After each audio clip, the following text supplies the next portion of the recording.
Welcome, everyone. Welcome to Hamakom's celebration of Hanukkah, our seventh night together. I really do want to thank Darren Kleinberg and Tamar Zakein and the staff at Hamakom for making this program happen. And especially also want to thank the community of learners that really make Hamakom what it is. And I've been lucky enough to teach in the Keva learning program, as well as the Talmud Circle program. And if any of the participants in those programs are here right now, I'm so happy that you are. And those communities of learning have been a real source of, what can I say, affirmation of life in a time that has been pretty difficult. So thank you to Hamakom, and thanks everyone for coming tonight. And it's Hanukkah. And Hanukkah is a modest holiday. If you managed to log into this meeting as we were starting out, Lisa at Hamakom had some great music going on, including a very humorous exchange between Jon Stewart and Stephen Colbert. And the main thread of the humor was that Hanukkah is sort of modest, simple, doesn't make any great sweeping theological claims, and maybe is even slightly unappealing. And I think there is something to a kind of diminutive status of Hanukkah that is in fact true, that it isn't as central in the Jewish calendar as some might think. But I think there's some beauty to be discovered in that. And so that's what we'll be able to discover in our short time together. And I spoke with the folks at Hamakom, and I understand that you've been lighting your candles at the end of these short gatherings. But tonight I wanted us to experiment with lighting at the start, so that what we can do is enjoy the light together. So I try to light with an oil Chanukiah each year, so that the miracle of the oil becomes all the more apparent in the lighting. So I'm just dropping the wicks in right now. And if at home, if you're lighting as well, I hope you're setting up your candles or your oil. And there is definitely something very modest about this ritual. There is no doubt about it. This is not a big, bright light show. It's something far more modest. And I think we'll see a little bit more about that when we study in the Talmud together. So please join me in the two blessings that will happen tonight, and we'll light the 7 candles. Baruch atah Adonai Eloheinu melech haolam asher kitshanu b'mitzvotav v'tzivanu lehadlik ner shel Hanukkah. Baruch atah Adonai Eloheinu melech haolam she'asa nisim lavoteinu bayamim hahem ba'azman hazeh. But if you do have candles that you have just lit, or if you're just taking a moment to have a look at the candles on the screen, these very modest flames have an astounding power to them.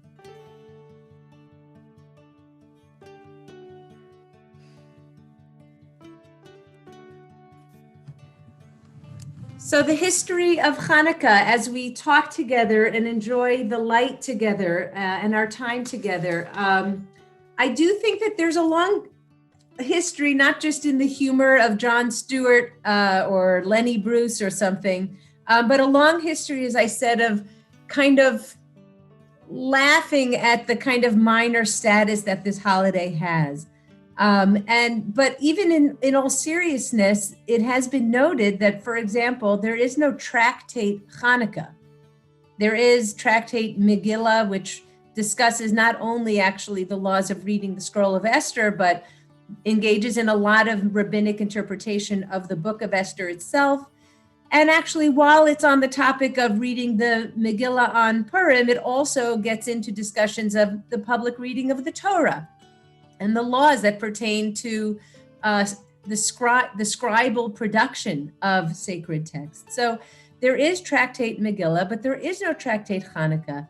And in fact, what has been said to me for many, many years, and this is the first year where I'm kind of pushing back on it, is all you have in the Talmud is this one short paragraph that explains what Hanukkah is. And kind of famously, the paragraph begins with the question, "My Hanukkah?" What is Hanukkah? As if to say that the rabbis themselves were sort of scratching their heads and wondering. And I'll just do a quick screen share to show you that particular text. It appears in Tractate Shabbat. Here it is in the central quote there. What is Hanukkah? My Hanukkah. On the 25th of Kislev fall the 8 days of Hanukkah. No eulogy should be made on these days, nor should one fast. For when the Greeks entered the temple, they defiled all the oils that were in the temple. When the Hashmonean dynasty was victorious, they checked and found only one cruse of oil set aside with the seal of the high priest. This would suffice for only 1 day's lighting, but a miracle occurred, and they used it for 8 days. In another year, they ordained them as festive days with Hallel and Thanksgiving. Now, the truth is there's a lot of information here, and if this were a Hamakom class in the classical sense, we would dive right in and explore it and explore its various aspects. But you will note that the holiday is named, the date is given, it's meant to be a festive day, and it's associated, of course, with the victory of the Hashmonaim, but the real rabbinic emphasis is on the miracle of the oil.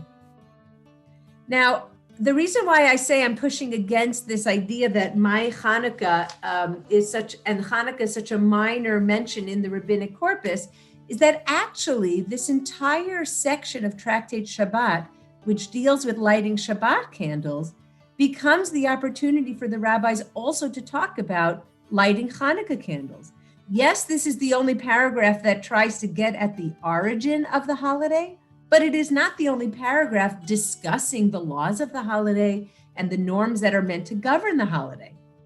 And so, those of you who've studied Talmud know that it's no great shame to only come up by association in the Talmud. I mean, that's how the Talmud works. So while they're talking about Shabbat candles, they also then discuss Hanukkah candles.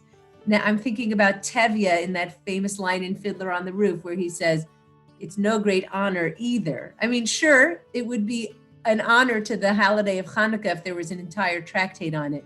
But there really is a robust discussion of the laws relating to the Hanukkah candles.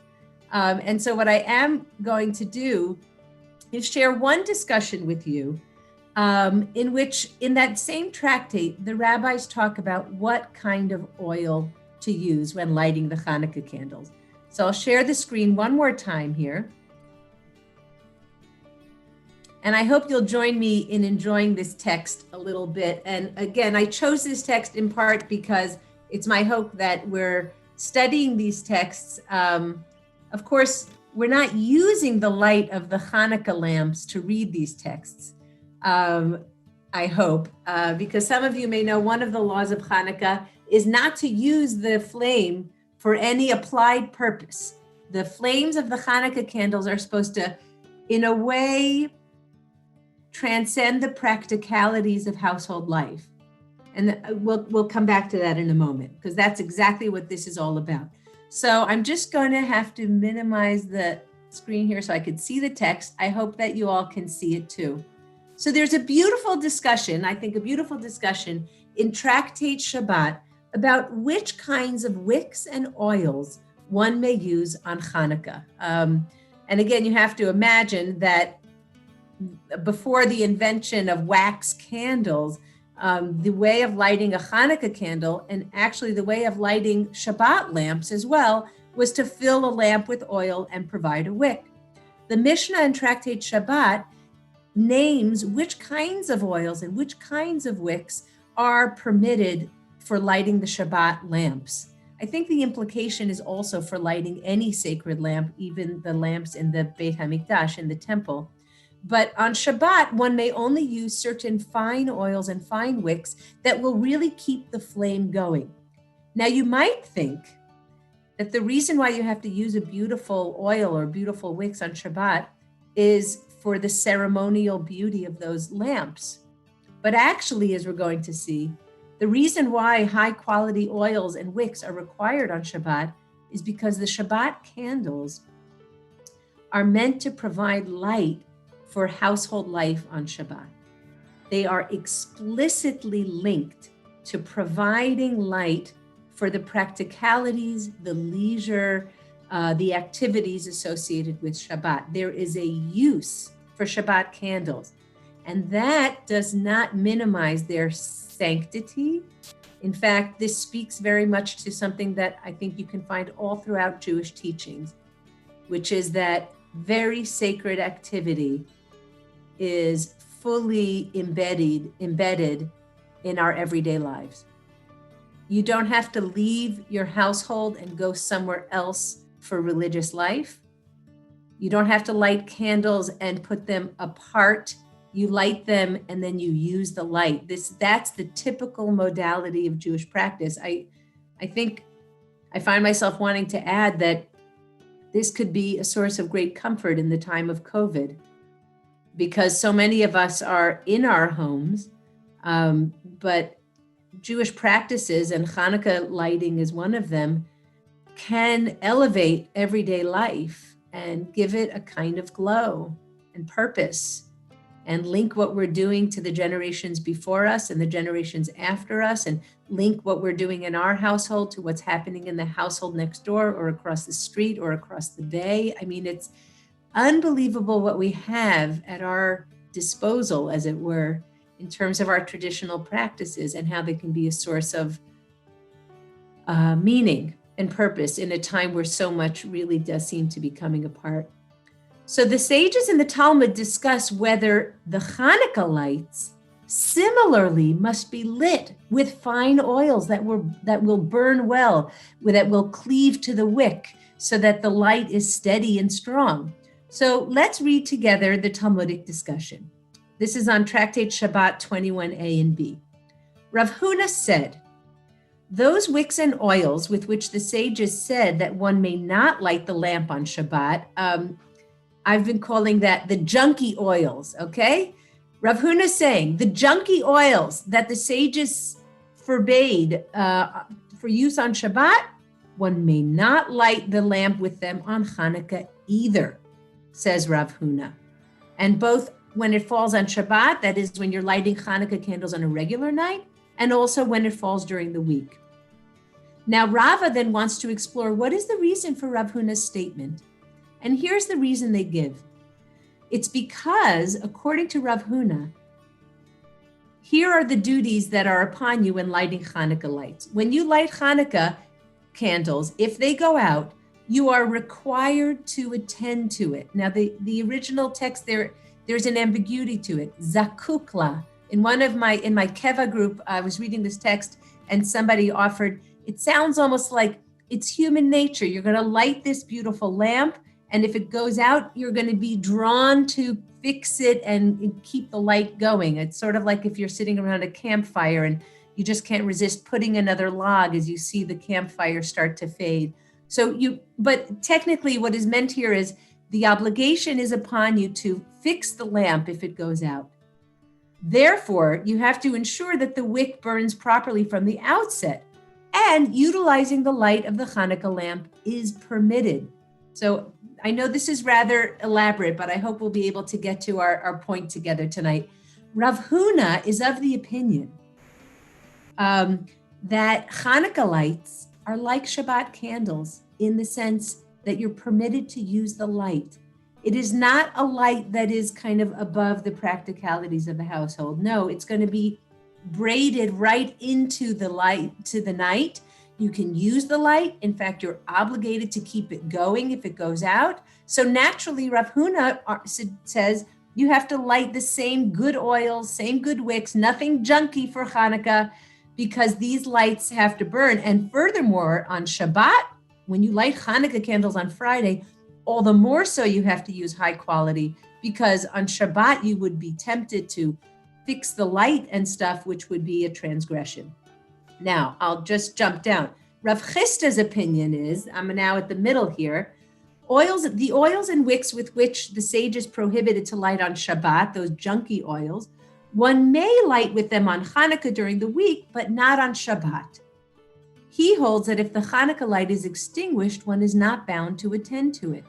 That's because Rav Chisda is saying you're not required to relight a lamp if it goes out. So I'm not worried that you're going to transgress on Shabbat, but listen, when you light Hanukkah candles on Erev Shabbat, light it with good light, and you're permitted to use the light.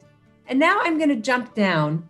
Oh my goodness, we really are almost out of time. I'm going to jump down to the position that is the dominant position to this day, and I just want to explore the spiritual significance of it before I let you go.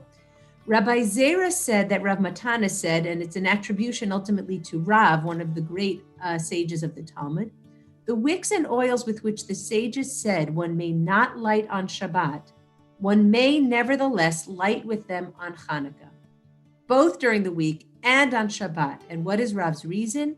He holds that if it is extinguished, one is not bound to attend to it, and it is prohibited to use its light.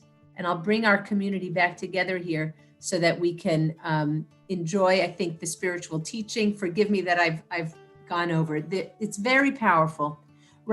Rav's position, which is ultimately the position that has borne out in our halakha and in our practice, is that if a Hanukkah candle goes out, don't worry about it. You're not obligated to keep it burning for any particular amount of time.